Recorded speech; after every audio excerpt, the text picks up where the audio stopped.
listening to the Suave Lover podcast with your hosts, Benjamin Ritter and James Amaro. SuaveLover.com, advising gentlemen on the art of romance. Now sit back, relax, and enjoy today's episode.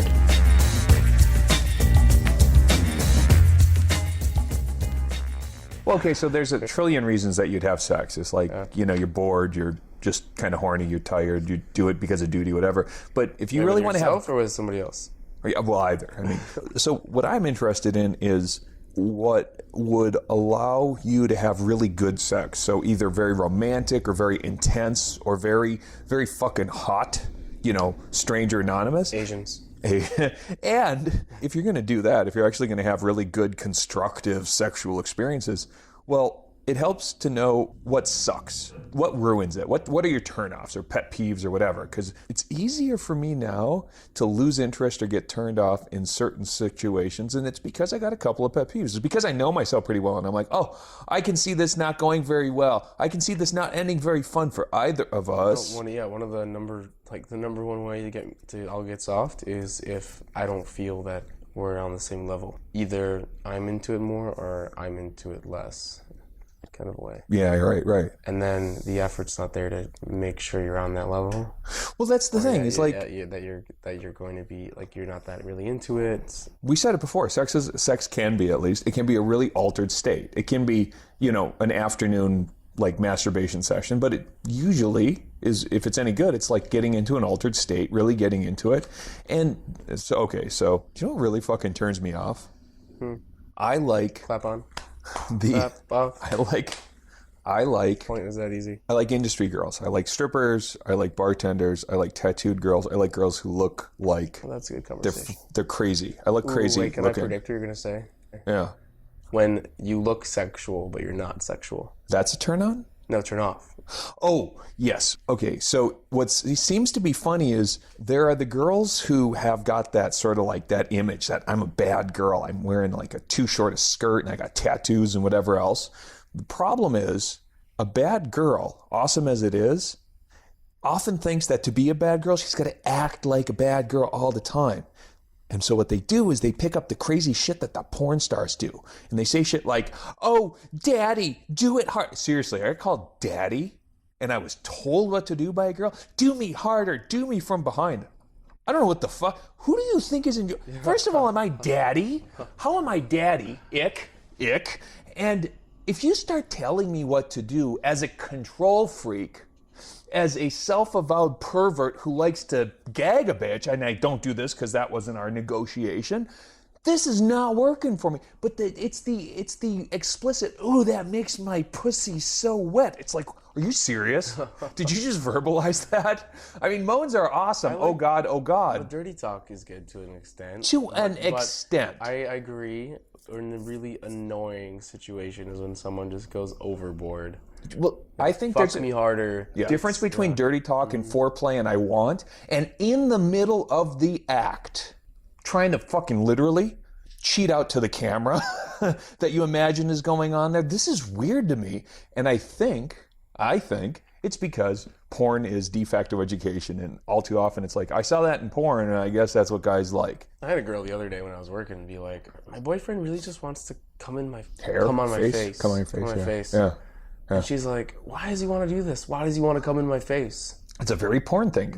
Kind of degrading a little bit. It goes both ways. Yeah. But yeah, I can see. I really hate overdone dirty talk. Yeah. It takes you out of that element. You know why? Because it feels like acting. It doesn't feel.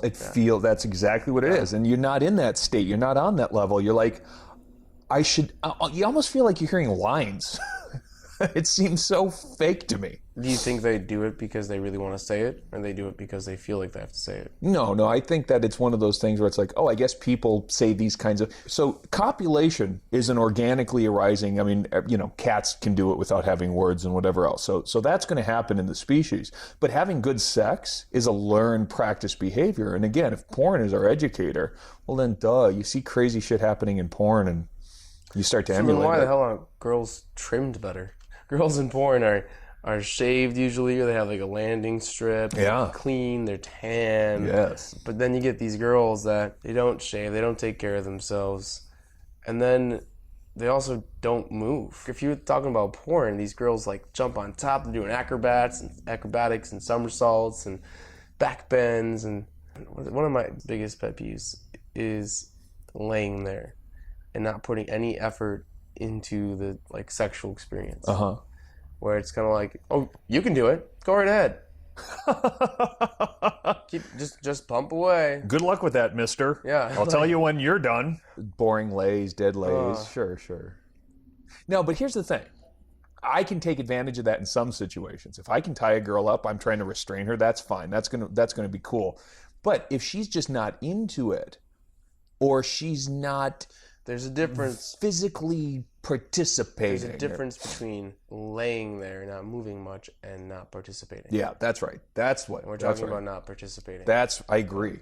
Because if you're not participating, the sex positive feminists, who I think are probably my favorite group to steal ideas from, talk about this idea of, instead of just kind of getting compliance, is talking about getting enthusiastic consent. And I'm like, oh, dude, right? It's like, you find someone who's really into you, you're into her, you kind of... Dirty text all day. It's dirty, yeah, exactly. And it's like, you don't feel like either of you are putting out or doing someone else a favor, or giving it up. That's not the mental model you have. You're both really into it. You're really getting each other off. I think anything else is a little bit fucking annoying, frankly. It's like, if you're having sex, well, okay, maybe the first time you get with someone new, you're not sure what to expect, and there's a little awkwardness that you got to overcome. I mean, if you can sexualize it and make it okay, that's great. I understand that. But after a couple of times, if your sex isn't enthusiastic, it's not fun, one of you shouldn't be with the other. Mm-hmm. If it's because the person doesn't know how to be enthusiastic, or is it because they're just not, they don't compliment you sexually? Well, clearly they haven't watched enough porn. But then you'd have the problem with them talking about how large your cock is and to fuck them harder. Oh, there's a delicate balance. What a delicate little balance that we have there. It's funny how a lot of these things tend to be grouped together. Yeah. The same people. If you have someone that doesn't enthusiastically participate, they probably are also not going to really conduct foreplay. I don't like saying it that way. Yeah, but I know what you mean. Yeah, they're not going to kiss your neck. Into it. Or your dick. And massage or feel your body and go down on you and take things slow. They're just going to say, it's time to have sex, wait for you to take off their clothes, and then lay there and wait for you to go in and wait for you to finish, and then it's been a long time since I've had just sort of like heat of the moment, undiscussed, because I'd much prefer planning, having a safe word, and stopping if that's not gonna.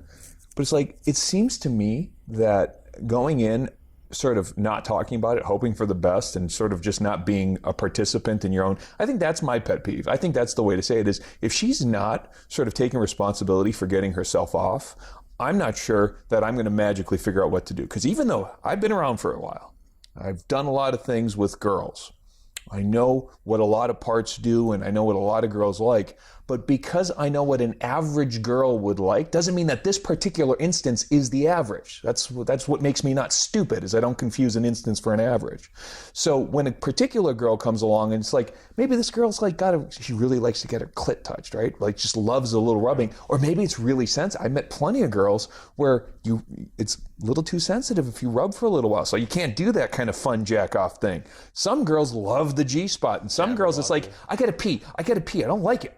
Because that's the feeling they're getting, is it feels like that. And hopefully they know that. And hopefully they know it, or if they don't know it, they will talk to you a little bit about it and kind of walk you through. Or give you feedback. And if you know what gets you off, girl, and you tell me, oh my God, my heart is open to you.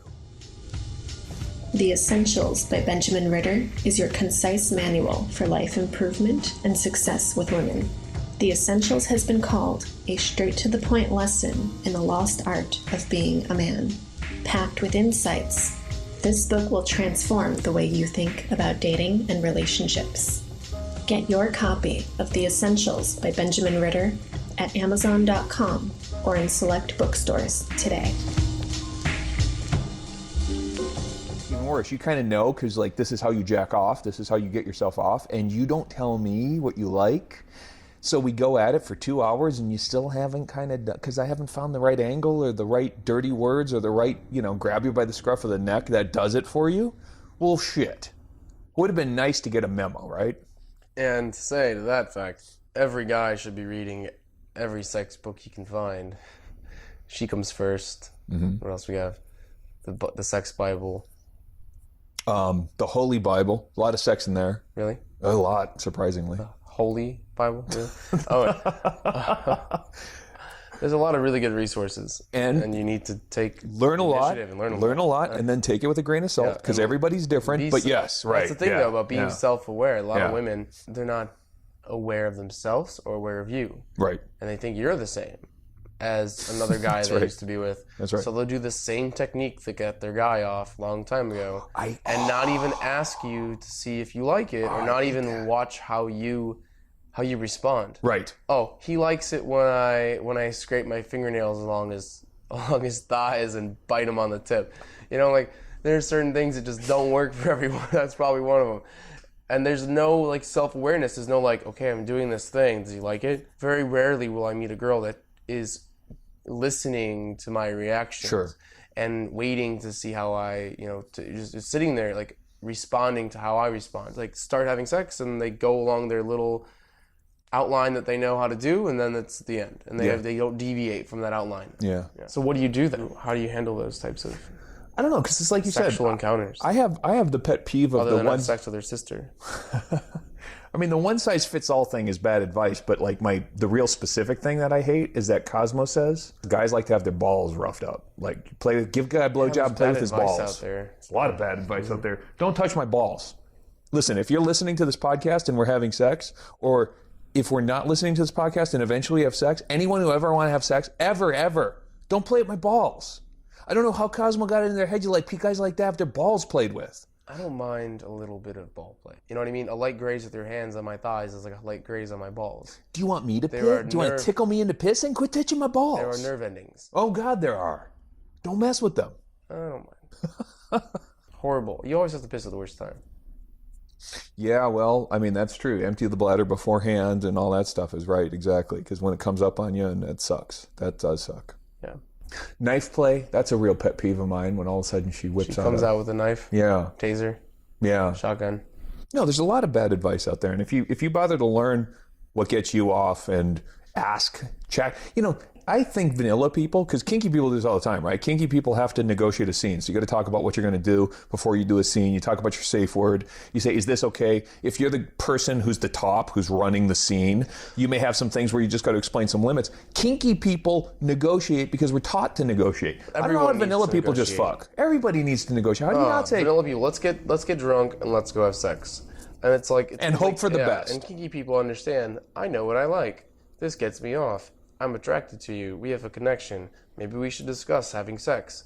And if we have sex, once we know our boundaries, then we can have passionate sex. And then you can have, it's you don't need to have this straight flow, from alcohol to the bedroom or drugs to the bedroom. Exactly. Or the best sex that I've had are with either long-term relationships or people that I've been flirting with sexually for a while. Because during those text messages or phone calls or in-person interactions, we've learned about each other what we like sexually because we've mentioned it jokingly. You kind of sketch out, right, and you mention it jokingly, kind of make sure that you're not going to get overly judged for the crazy that you're going for. Ooh, hair pulling, is that hot or is that a turn up, right? It's maybe I'll slap you a little bit, slap your ass. Is that going to turn you on or is that going to get you pissed, right? It's you find that stuff out in the fantasy chain, and then you wind up being able to kind of go at, hopefully, something that's been pretty good. I don't know about you, but every time a girl doesn't mind if I don't use a condom, I assume that she doesn't mind if anybody doesn't use a condom, and that I am probably taking a very serious risk with my health. I love the girls that say, I don't like condoms. Right. I hate how they feel. Bet you don't. I bet you don't. How many people you having sex with? Yeah, it's listen, I don't want to judge a girl as being a slut, but I got to tell you, safety, physical safety is a big priority to me. And I don't mind if you don't play safe, but I damn sure going to triple. I'm going to put on 3, maybe wear a wetsuit. Saran wrap tends to work well. Then you can take it off and make cookies. Or California chips, you ever heard of? Never mind. What's that? It's where you jizz on a leather couch, let it dry, and then you've got yourself a... Really? You gotta find a leather couch. Or saran wrap. You use saran wrap, let it dry in there. Yeah, I don't think it would dry though. There's like condensation that happens on like saran wrap and like certain humidities. I'm sure you got to put it in a dry location. A dehumidifier, like where you make kale chips. Same thing, smart, right? Yeah. So all these sexual pet peeves and all these different things, I mean, it doesn't stop me from having sex with someone. It stops me from having repeat sex with someone. Sure, and After good sex. I and find right, someone sure. that is Right. better at having sex, or I prioritize, she's good at having sex, she's not good at having sex, she's not good. And so it's like I'm going to see her tonight, and then I'm going to see her maybe if I have some time. Right. And then you just hope that they learn, or you give them resources or opportunity. You know, you coach them. You try to. And how do you coach someone having better sex? I'll tell you this. I don't. Or should you even just say no and just go fuck other people? Yeah, There's a million people in the sea. I mean, I think of it very simple as like leave that this. up there, a million If people someone in the sea, pays by the way. me to coach them, I'll coach them. If someone comes to me for advice, I'll give advice. But I'm not going to up and try to groom a lover into what I want. I mean, I'm not going to My Fair Lady. I'm not going to do that kind of thing, right? I will give tips. I'll give pointers. But if a girl is reluctant to take my advice, God bless her. There's plenty of fish kind of thinking as far as I'm concerned. You know, Plenty of Fish, just a little bit of news. They had a casual encounter website, Oh, and they did a study and found that only, I don't know the exact number, but it was like 30% were actually women, oh. and that the majority of the members on the site were men masquerading as women talking to men. Okay. So they took it down. Well, that's funny. Why would these men, were they doing research or did they just like talk to guys and troll them? They would act like hot women. Yeah, and they like the attention. I think the internet is very weird because I'm on a couple of dating sites as much as anything for the fun and the whatever of the first contact, trying to figure out how to suss someone out without actually being in face-to-face to them. I find it's very weird. If you do any kind of like internet dating stuff at all, it's a very odd experience because you're sending a lot of messages and you're hoping for responses and see what kind of responses you get. Can you tell how someone will be sexually by how they text or email or... Only if they'll pick up on the innuendos. I mean, there are plenty of times where I make my innuendos extremely graphic, but they're still innuendo. But you have that excitement. They are right. enthusiastic the entire interaction. Yeah. I think that's like a key indicator. And it's like if she's not enthusiastic, she's probably not very good in bed. There are the girls who are justifiers and they're deniers. There's some psychology behind whether a girl justifies and says, hey, you know what? I'm okay sexual, I'm open or whatever, or she's a denier. She just gets turned off by the idea of it being explicit. Either way, they're both sexual. But a justifier and a denier is going to operate in a different mind space, either explicitly or implicitly. Now, the thing about a denier is they're harder to communicate with because they don't want to talk about this stuff. They just kind of want to let things happen, or they assume that there's some standard script that everybody knows and that when you're sufficiently sophisticated sexually, you all just do the same thing. Those girls, unfortunately, need to be disabused of that, but you can only do that once you're close and intimate with them. So some girls, it's like you start texting them and they're like, no, it's crow-ish. But you can tell usually with the gleam in their eye. That's why it's harder to do with texting. I see the response. It's like you're looking for the response. If you get you're looking for a response. Oh my God, no smiley face is different than saying no. Yeah. Right. Or no response, like ignoring. Right. When they're already attracted to you. Sure, right. This is not just you're a stranger telling that you want to tie them up. Just have a bowling pin in their ass. I tried I don't know if I'm clear. One of the things that I tried was, boy, what was I saying? I was saying something really kind of like outrageous, like, do you live around here often? Never mind, get in the back of the van. That was like my opening whatever. And it's amazing I thought that conveyed a lot of malicious intention, right? And it was amazing how well that was received. I don't know if everyone's lulzy about kidnapping. Everyone thinks it's funny. But I was like, that's pretty scary. And then the one who looked like the crazy girl, the one who looked like the tattooed goth internet girl, horribly.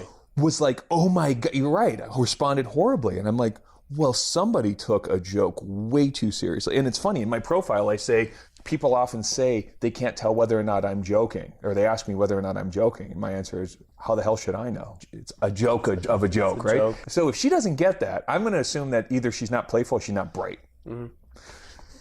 So that really is that wonderful. You can do towards anyone to kind of like gauge their level of sexuality. Sure. Every girl that I've met that knows how to sexually have some sort of conversation, innuendo, or back and forth has been great in bed. I believe that that's true. I bet there are plenty of girls who don't know how to do that innuendo who are great in bed still too. Great in bed. Yeah, that's all. So I'm sure that there are girls out there who are not sure how to express their sexual interest, that need it kind of to be pried out of them. And I don't mean that in like a rapey way, but I mean they're not going to volunteer their sexual intention. So what it helps is to be able to communicate that. I guess you're right. But it is more sexual. It's more that they're willing to be sexual probably quicker. I think that's probably true. They're probably willing to be sexual quicker. But second of all, it is, for me, it's a fucking pet peeve. I find those girls annoying. I don't think they're bad people. Which ones? The ones who aren't expressive. I just find it fucking annoying. I don't like having to.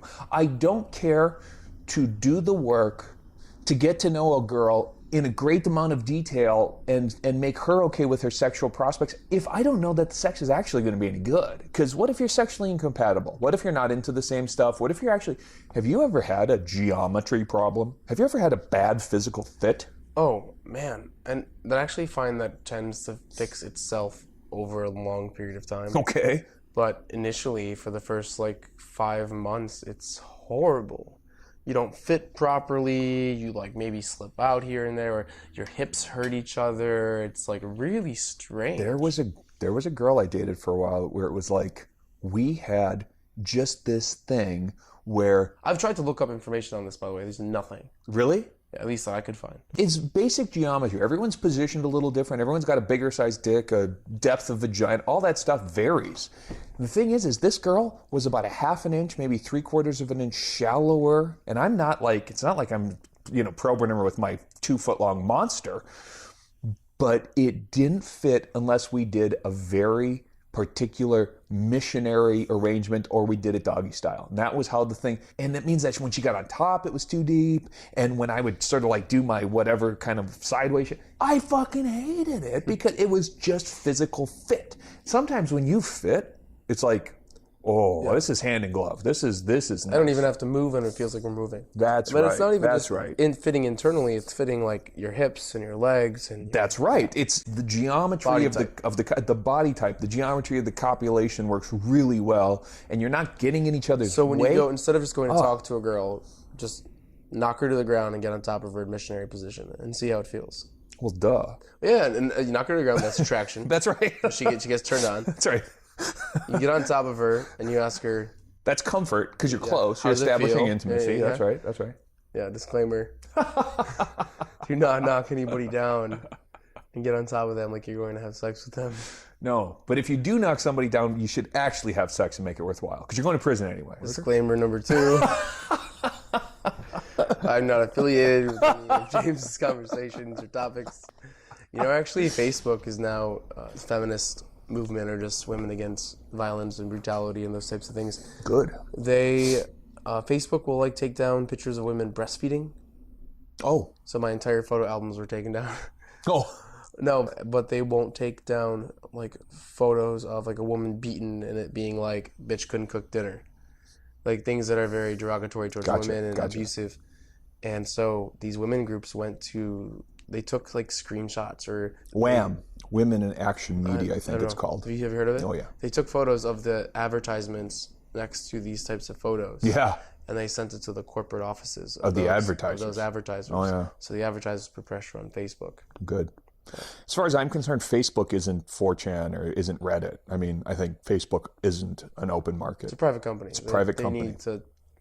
They need to be careful what they So the internet is no man's land. The internet's horrifying and disgusting, but I don't think that implies that a Facebook or a Twitter ought to... It's so strange how easy it is to find porn. How horrifyingly easy it is to find child porn, animal porn, every other kind of... It's horrifying what's out there. It's horrifying how much graphic gore you can find, how much termination, death, violence, how much...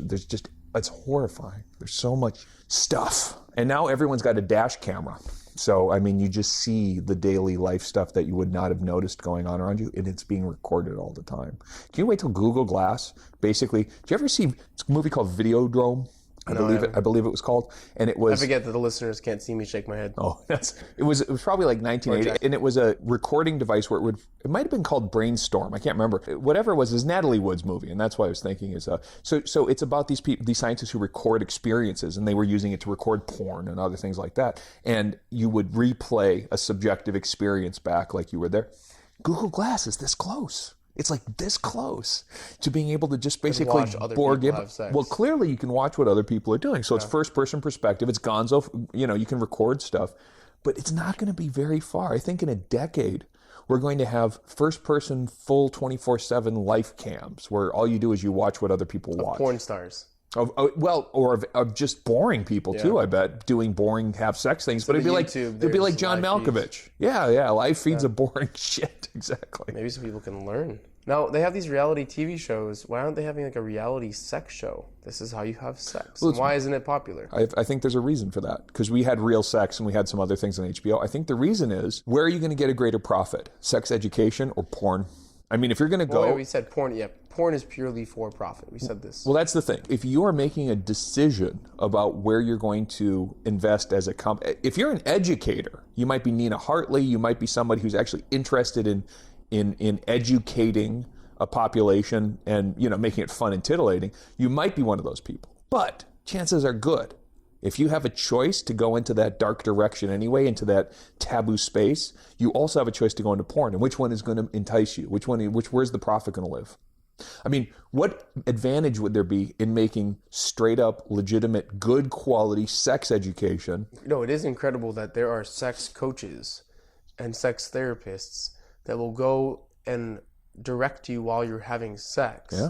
Or have sex with you. Right. And with all the resources that we have available, people can't learn themselves. If you were trying to pitch a ball, you'd need someone to correct your throw, because unless you had sort of like a knack, or if you're going to do yoga and you do downward dog, you throw your back out if you do it wrong. It's like you kind of do need a little bit of guidance and kind of like tweaking.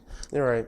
I mean, you can get like a general orientation. I guess I'm imagining everyone like there's a partner. One of the partners has sexual experience when both partners could not have any sexual experience. Sure, both partners may be misaligned or not be able to know what they're doing. Yeah. Or I got to tell you, I have a hell of a hard time coaching a lover. It's much easier for me to coach transactional sex or be clear about than I am with someone who I'm seeing really regularly, and we've gotten past the whatever initial phases of, boy, when I'm seeing someone regularly, it's so hard to go into instructor mode. First, second, third date, really, really flexible. Things are very plastic. We can make changes. After a month, we start seeing each other regularly.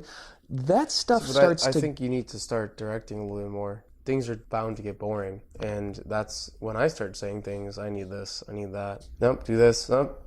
Do that. Yeah, I don't do that. I don't coach. So if she takes an interest, that's great. I'll give her the books and the materials and whatever, but I don't coach a lover. Mm-mm. I mean, sex has so many different insecurities connected to it. And when someone's with you sexually, they're completely bare, literally. So anything that they're insecure about with their body, anything that they're insecure about their sexual performance, that's a lot.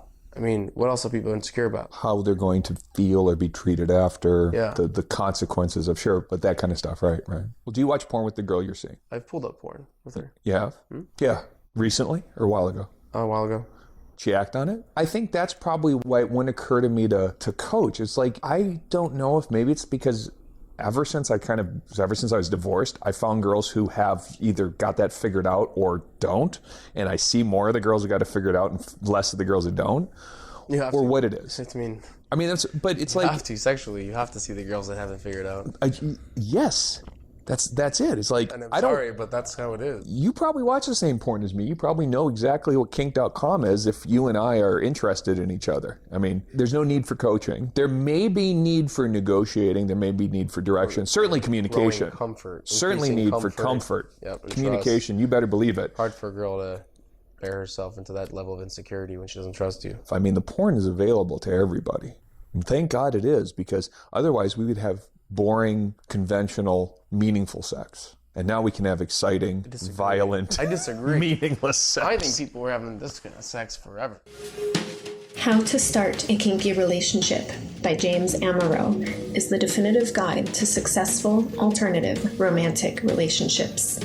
The book has been called 50 Shades of Grey for real people.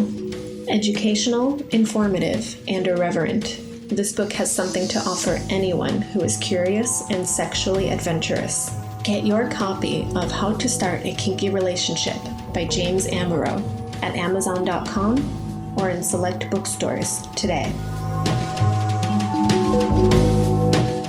Are you desensitized at all? I have a lot of guy friends and people that I've coached that they lose their sexuality or they become desensitized to regular sex because they've watched certain types of porn, they've had a certain type of partner, they've had a horrible breakup, or they just haven't been having sex. And I tell people, at least when you're not having sex, you will adapt to not having sex in a way where you just stop caring about sex. Oh, yeah. They're just like, oh, I don't care about having sex. I'm like, you need to change your way of thinking. Yeah. You need to reprioritize your sexual experiences, or else you're never going to get that desire back.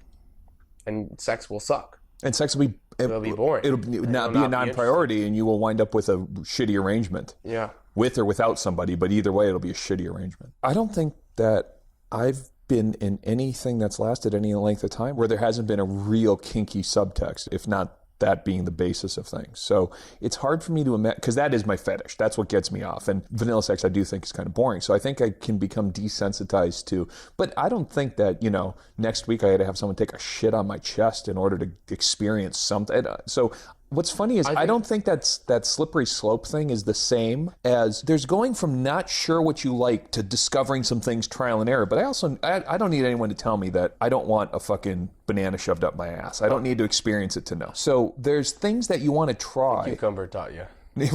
So there's things that you're going to want to try to know what they're like. And then there are other things where it's like, once you know what you like, you probably want to have a lot of that. You probably want to get a lot of that. You probably don't want to have to fight for it. You probably want to just make that your thing. And then you probably want to do a lot of that between now and when you die. So I think I found a couple of things that I really like doing. I don't need a girl to be upside down, suspended from the ceiling to get off. I won't. However, when that happens, maybe once a year or whatever, and we do some kind of an elaborate bondage suspension thing, that's great fun. But it'd be like saying, hey, you can have sex on ecstasy. That doesn't mean that all of a sudden regular sex is non-comparable and you're not going to lose interest in regular sex. How do guys find what they're interested in sexually? Well, I think that's... Trial and error. I think that's part of it, is trial and error. Part of it is expanding your level of sexuality. You probably are acclimated to certain things because of the porn or the beliefs you have. That's true. So this is not general advice. This is very specific advice. If you've had less than 5 sexual partners and you're a guy and you're not seeing someone now, your goal should be, your pickup goal, your dating goal, whatever, should be to find someone who you can date. Doesn't need to be fall in love with, don't move in with, who you can date, who's sexually adventurous and will try shit with you. You should have that girl in your life at least once. In college, I had the girl who was like down for anything. And that was revelatory. You learn so much about yourself when you can try things, do things, and you're not going to be judged and you can just talk about it. Those girls are going to give you a lot of self-awareness. You have a couple of them in your life, you're going to be as much of a sex-aware person as you're going to get to be, and then it's just practice. So what I'm not saying is every guy should just go get that girlfriend now, but if you are a guy, less than 5 partners, and you're not seeing someone right now, if you are seeing someone right now, I got to tell you, trying to get a girl to suddenly, partners. If you've had less than 5 partners, go now. Make your next practice. Go explore. With someone that already wants to explore. That is I know what you're trying to do, pickup guys. Don't do it. If you got less than 5 sexual partners, don't go and try to pick up a girl. Try to find a girlfriend who you can date for a month or 2. To learn. That's what I'm saying. That's a piece of advice that if you're not sexually experienced, now if you fuck 30 girls in your life and you kind of have a sense as to what you like, that's a different thing. You're probably a little more self-aware. You probably don't have as much questioning about what's going to turn you on and get you off. You may be curious about the girls, but you're probably not quite as inexperienced. What are your thoughts on people being with partners that are not at their level of sexual compatibility?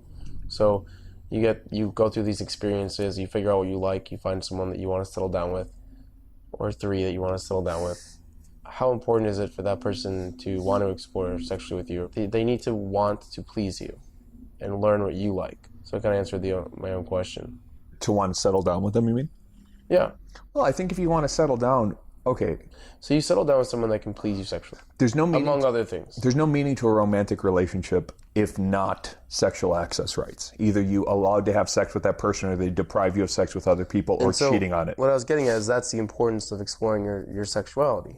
Is that there's no reason to be with someone if you're not going to be having sex with them, unless they're your friend. Or Yeah, well, that's right. That's right. If you're going to be with That's someone right. as a life partner, That's right. you should. If you're not having sex with them, you are having sex with somebody else. So if you're in a monogamous relationship with someone, This one I think is a little bit of a mindfuck for a lot of people. Is like romantic relationships define sexual access rights. They do nothing more. They're not romantic relationships if you're not having sex. There's no such thing now as a courtly love Guinevere Lancelot arrangement. That's not a thing. Now, you may be unsatisfied with the sexual privileges you're given in your relationship. That's an unsatisfying romantic relationship. But the lack of sex, the prospect for maybe someday sex, those aren't romantic relationships. Those are pre-romantic. They're romanticized. A romantic relationship defines sexual access rights. what do you think about then asexual relationships where people don't have any level of I sexuality? think that's great as long as they're both doing it knowingly, intentionally. I mean, Do you think they have that same level of jealousy and insecurity when it comes to other partners? you know what's funny is I'm a sexual person. I want to have sex. I want to have sex with you. Prefer to have sex with you. Not you, but the generalized girl. But if she doesn't want to have sex with me, that's okay. I'm still going to have sex. What would you like to do about it? Yeah. You tell me how you want to operate, because frankly, I like fucking. So if you don't want to fuck me, okay. I don't take it personal.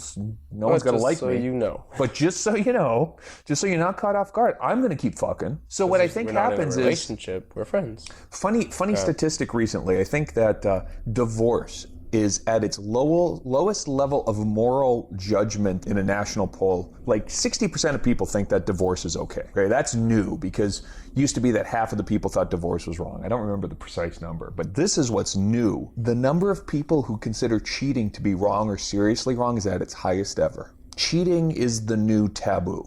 You can't cheat. It used to be that you should just be tactful or discreet. But cheating is the new biggest, worst thing that you can do. Like 90% of people think that cheating is over. I think I can understand why, and this is part of the reason that I say don't cheat by don't lie. Don't say, don't promise, don't lie, and therefore you don't cheat. You don't say that you're going to be exclusive with someone and then go fuck someone else. You just don't say it in the first place. That's really hard, because the mindset is, well, I got to say that I'm going to be exclusive or she won't put out. That mindset's got to go.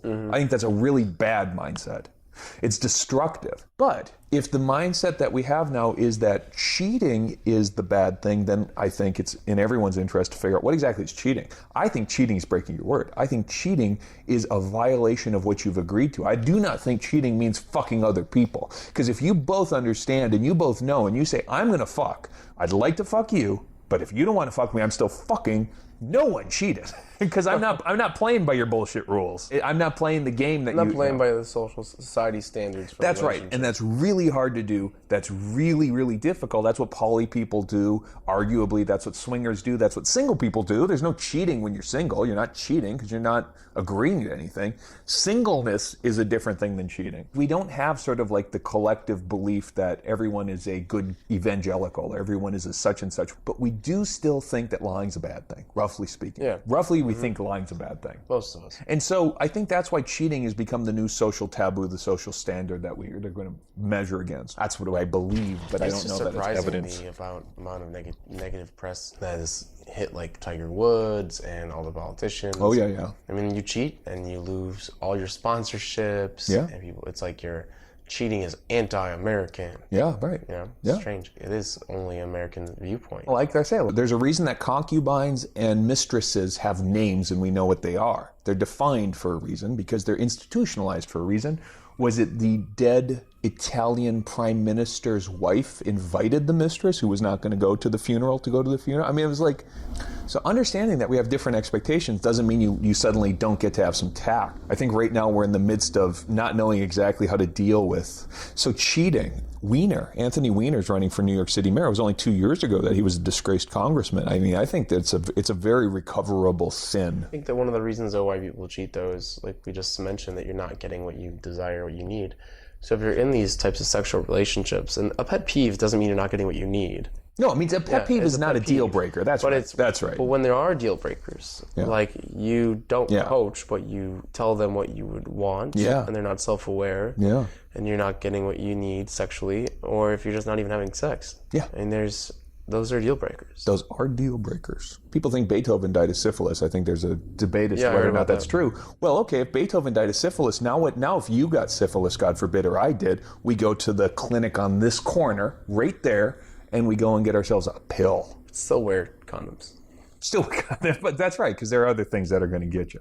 But I mean, the things that used to be, so we're... The alligators that's that live in wonderful. women's vaginas. Okay, but, there's a reason that General Petraeus took a young lover, and it's not merely because he needed to get his wick waxed. There was something lacking emotionally in that relationship, which was, a 40-year marriage? So smart, intelligent commanders of the free world and leaders don't do stupid, foolish things, which this, by the way, was. Don't do stupid, foolish things for no reason. They do stupid, foolish things for very good reason. This template of monogamy has damaged a lot of people because it denies an aspect of sexuality that we just are uncomfortable talking about. Instead of kind of acknowledging and accepting and dealing with it, which, by the way, I think we can, and I think we can do in a healthy and constructive way.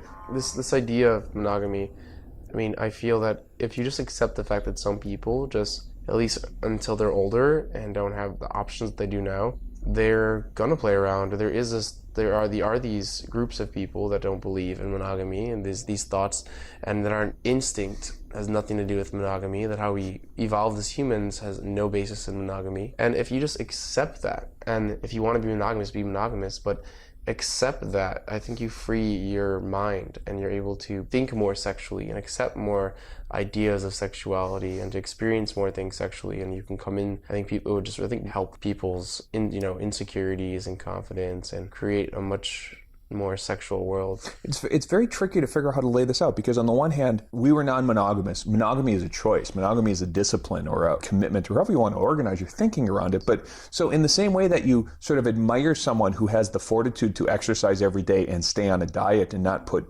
donuts in their face on Donut Day. Is today Donut Day? National Donut Day? At the same time, you probably admire someone who has the fortitude to stay committed in a committed monogamous relationship. But what we do instead is we punish people who are deviants. That's the thinking that we have, is there is no alternative but the monogamous version. We punish people who are sexually expressive or open, and less so. Okay, playboys are whatever, and there's the self-possessed slutty girls we're getting more tolerant of. But by and large, the social stigmas are still largely around non-monogamy, which is fine. It's true. It just means that maybe you don't rub it into your parents' face when you're fucking 4 girls, or you like to have a lot of boyfriends come over and do gangbangs in the Saturdays around your house. Don't let your parents know, because they're probably not going to be cool with it. Or your coworkers, or your classmates, or people you might, because most people are not okay with it. You can phone us at envious. You can email us at the envious. podcast. Or envious. Or envious. That's right, or envious. Yeah, that's so if you're envious about our gangbangs, visit our website. And you will get gangbanged. Like The Ring, but with gangbangs. Your computer screen goes to grains, like staticky grains. That's how many days? 7 days until you get gangbanged. Mm-hmm. Every day another person appears. How many more are there? Each one's different. One's like a skinny person. You're just like, oh, that's okay. One's like some super huge sumo wrestler. You have been listening to the Suave Lover podcast. Visit suavelover.com to become the kind of man that women crave.